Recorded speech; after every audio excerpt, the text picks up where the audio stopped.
Georg Wilhelm Friedrich Hegel is a German philosopher both famous and infamous for daring to not only attempt to, but to proclaim that he had achieved the consummation of philosophy, certain and absolute knowledge of the truth. He is held in high esteem as a systematic philosopher par excellence, as the last great system builder, and the philosopher responsible for the end of an era of Western philosophy dominated by a desire for a complete system of knowledge. Because his thought is so broad and so deep, yet his manner of writing and thinking are so unusual both to Western and Eastern thinking, he is considered extraordinarily difficult to study. Nonetheless, despite projects like system building no longer being in vogue, it is generally considered a necessity to address and grapple with Hegel, if only to refute him as a justification for any new efforts in philosophy. The very nature of the Hegelian project, however, frustrates opposition, since the method and resultant system generate a coherent incoherence, where all concepts, including the absolute idea, are impossible to behold fully in any finite singular perspective. The solution to contradiction in Hegelianism is simply the acknowledgement of its circular self-production. The works of Hegel. In his lifetime, Hegel published 4 major works, only 2 of which are generally considered systematically complete. These are the Phenomenology of Spirit and the Science of Logic. The third work, the Encyclopedia of Philosophical Sciences in Outline, is incomplete insofar as it is merely outline notes lacking the full explication and rigor found in the complete works. The encyclopedia, as encountered today, has been generally augmented by supplementary student notes, Zusatz, from lectures by Hegel, and by Hegel's own mass of notes for lectures. The fourth work, The Elements of the Philosophy of Right, is an expansion of a portion of the encyclopedia, but not a finished systematic work by Hegel's own standard. Hence, it is only the elements of a philosophy of right. The Phenomenology of Spirit. The Phenomenology of Spirit alone would have immortalized Hegel, and there are plenty of Hegelians afterward who have taken it as the key masterwork for his thought. For example, Alexander Kojève, J. Bernstein, Robert Brandom, and so on. The work's purpose is difficult to convey despite Hegel's own claims about it in the preface and introduction, and it is infamous for the many topics considered in conceptual relations that are not very clear under common assumptions and understandings of what philosophical argumentation is like or about. Phenomenology in the work has a double meaning: experience as learning and experience as appearance to consciousness. The Phenomenology is so rich a work that it offers many simultaneously true interpretations, single sections often being taken as keys to the rest of the work. It has been interpreted as a philosophical, cultural, and individual developmental history of human self-consciousness. It has also been considered as epistemic, as existential, as psychological or psychoanalytic, sociological, political, spiritual, and a work of occult initiation. These readings, while all valid, are not equal and do not necessarily grasp Hegel's project from its very little discussed endpoint: absolute knowing. Paradoxes of the Phenomenology.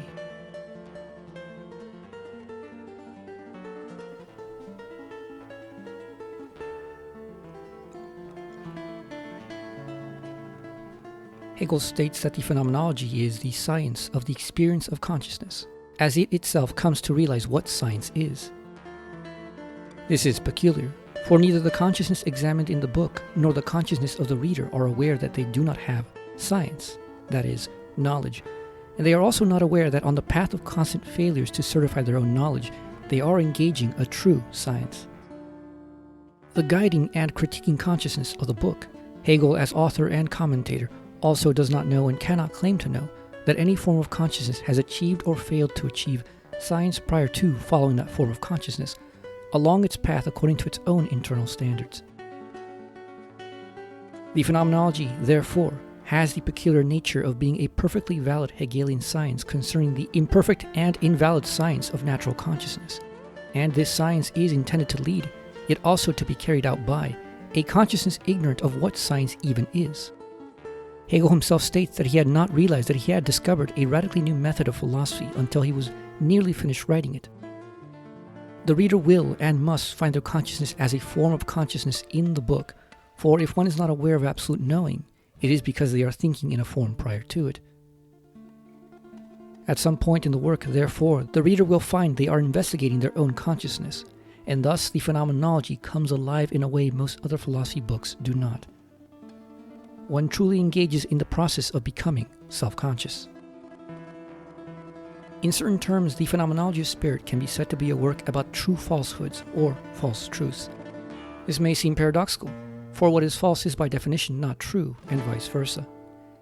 It is about true falsehoods insofar as every form of consciousness is wrong in a way that is consequential to what it really is, and so in being wrong, it is right in and through that very error. And what is true is precisely the total consequence of that error. It is about false truths insofar as the cognizance of these errors leads natural consciousness to commit to the flash of truth it has at any moment as the absolute key to everything. Falsehood is not an opposite to truth. Rather, falsehood is the mistaking of one part for the whole. It is abstraction. A falsehood, therefore, can be true if executed faithfully.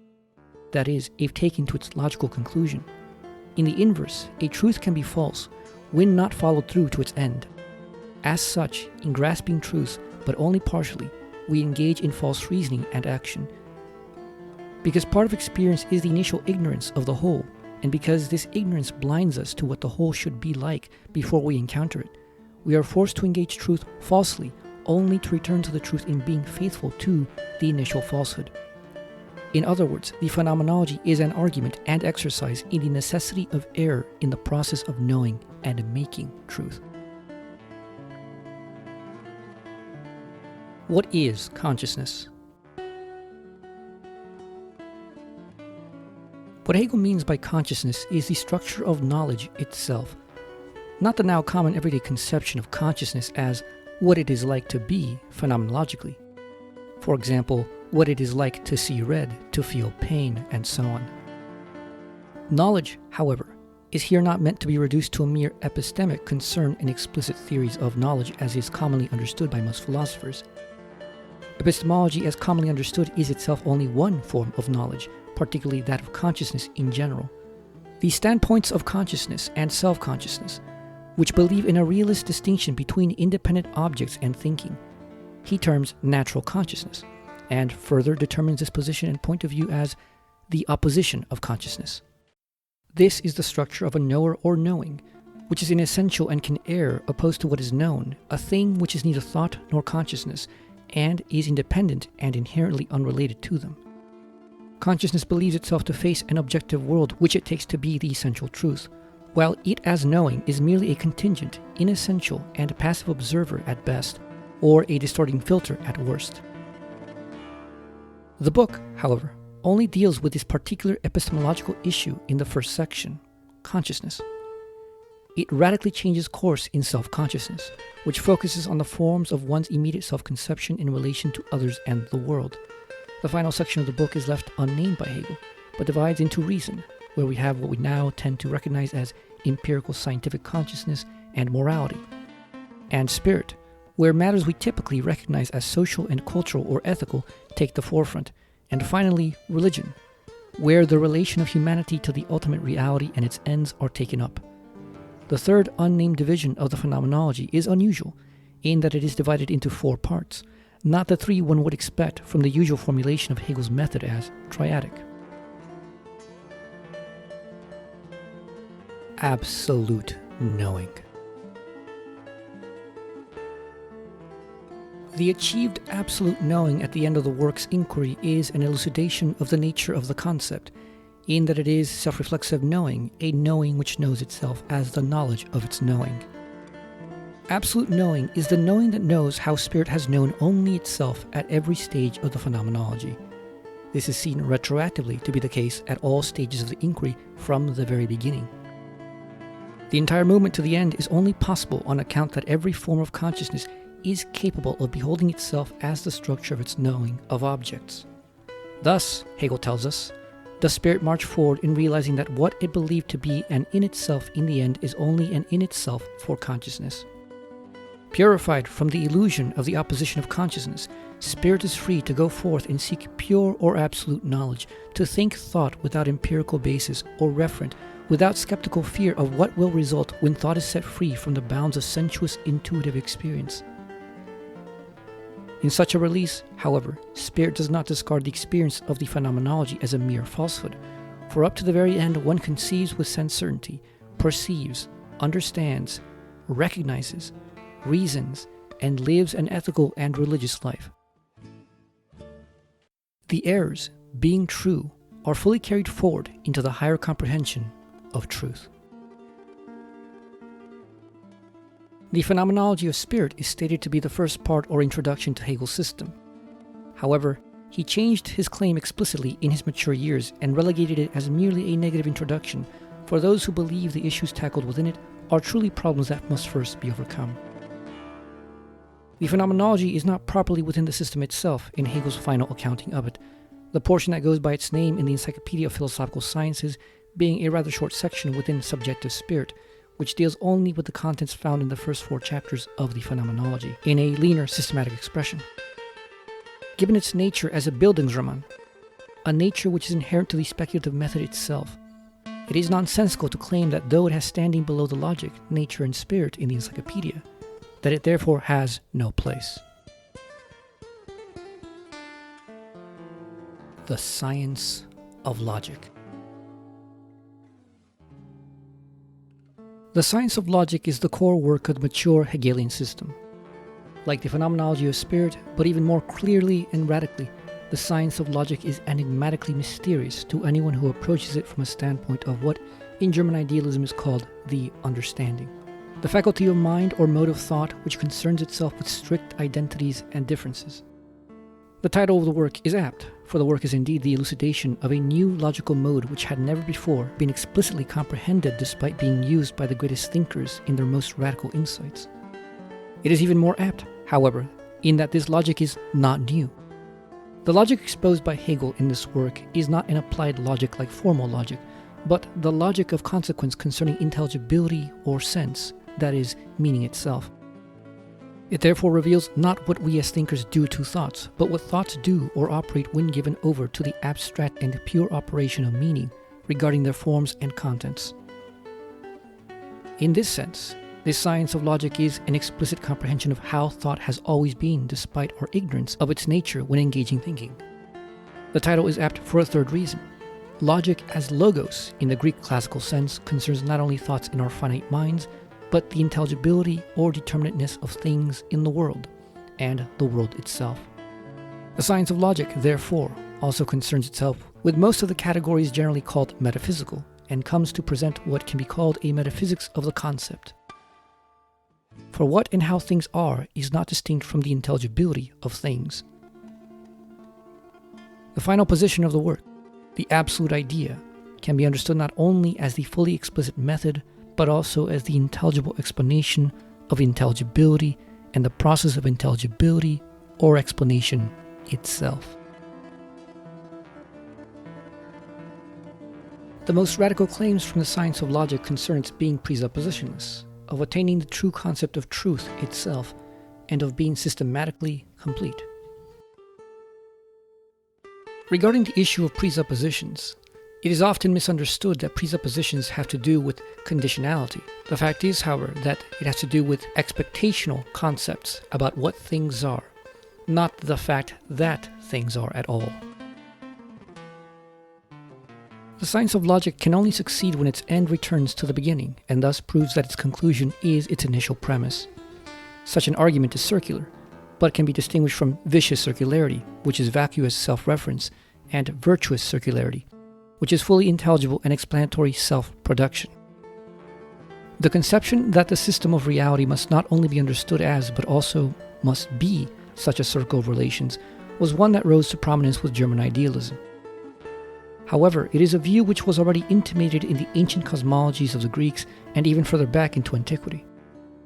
In such ancient mythologies, it was already encountered that through unexplained powers, the most primordial gods produced and reproduced themselves, such that they were mother, father, and offspring of themselves. Insofar as reality or the world is unified, whatever physical or metaphysical process bears over all things must itself not be subject to other determinations. Such a process or principle must provide its own reason for being, and so must not only logically self-ground, but really produce its own existence, mediating steps and end. The archetype of virtuous circularity is the organism, which is beginning and end of itself. It is beginning because the universal living process precedes the organs of the living body. Without the living whole which posits the organs do not come into being in the first place. It is end in that the whole, the actual living totality, is only as a result of the unity of the different organs, but the immanent purpose of the active process of these organs is to produce the living totality. The same circularity appears in the relation of individual living beings and their species, wherein the universal and the individual life of that species condition each other as mutual conditions and results. The absolute idea is the ultimate circularity, wherein the circularity is explicit to itself, and so forms a differentiated unity which cannot be surpassed. The beginning of the logic is with the immediate as such, being. The end is with the absolute idea, which is the true immediate, mediated mediation, which is immediate precisely because there is nothing between it and itself. The entire journey of the logic is revealed to be the various determinations of one single self-productive process, which, in differentiating itself, only remain the same precisely through those differences. This revelation of thinking being grasped when the absolute idea considers the process and object of thinking its own thinking. The absolute idea has nothing further to be said about it other than that it is what it is precisely as and because it is. Being, now fully explained unlike the undefined and inexplicable beginning.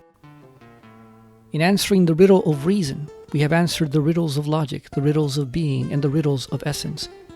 Reason is shown to be reasonable to itself by a standard that is fully explicable, and what truly is through and explained determinability, which is not other to it.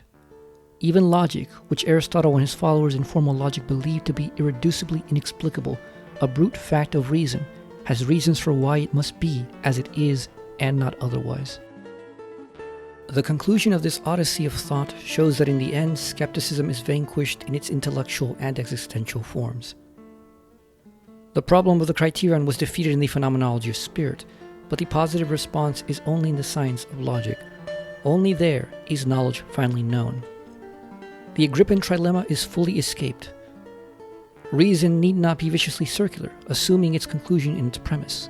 It need not be viciously regressive, since it is beyond the limited form of the logic of sufficient reasons, revealing in its process that the logic of essence, causes, and grounds are themselves necessarily groundless and without cause, because ground and cause are not absolute. And it need not be dogmatic, simply accepting what is given as irreducible and inexplicable. With the absolute idea, the process of pure thinking is fully explained, and the specific products of pure thought are likewise concluded to be immanent to and one with that process. Because pure thinking itself is not specified against anything, thought is not different to what is, and what is no different to the determinateness of thinking or being. The logic thus also concludes itself to be the theory of how determinateness immanently arises and determines itself infinitely. In so concluding, Hegel offers his answer to the question of why there's something rather than nothing. Regarding the other two works, the Encyclopedia of Philosophical Sciences and the Philosophy of Right, the former is merely Hegel's whole system in extremely dense and unexplained outline. On its own, the encyclopedia does not reveal much. One needs to look at it with the aid of Hegel's own expanding notes and those we have from students, and even then, it is simply an incomplete project left to future Hegelians to finish. Regarding the Philosophy of Right, it too is merely an outline of Hegel's comprehension of free will, rights, civil society, morality, ethics, and statecraft. In it one finds immensely insightful developments of these concepts and the meaning of freedom as objectively real. Of all of Hegel's works, however, the science of logic remains the core and central axis around which all other developments in Hegel's system pivots. Without it, Nothing can be comprehended in its proper justification as what Hegel deems to be the truth as such.